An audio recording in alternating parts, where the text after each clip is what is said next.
There's a reason why the saying exists that comparison is the thief of joy. And the problem is that most performers today do not perform from a place of joy. Maybe they started off that way, but over the years, as things got more serious, the more the expectations grew and the more joy disappeared.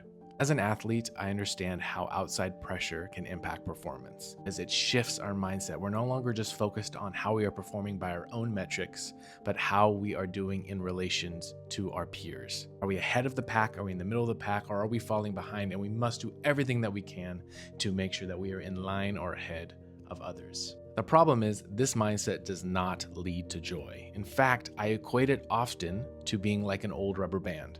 No matter how agile you want to be or how flexible you want to be in the moment you're stretched, you're bound to break. In order to address comparison, we have to go to its root, which means we must become crystal clear as to what our purpose is.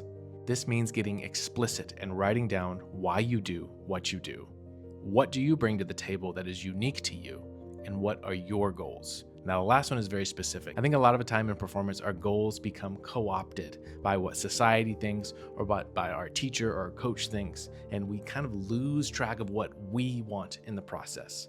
Now, our purpose must be authentic, right? It must be something that we can see ourselves going to. It doesn't mean that it has to be making and becoming an Olympic athlete or singing at the top venue in the world. It must mean something that aligns with your values and the type of life that you want to create. Second, we must break the idea that achievement equals happiness. So often we fall for the trap that if we achieve our goals, whether that's getting a new job or singing at the Met or being in the Olympics, that we will be happy.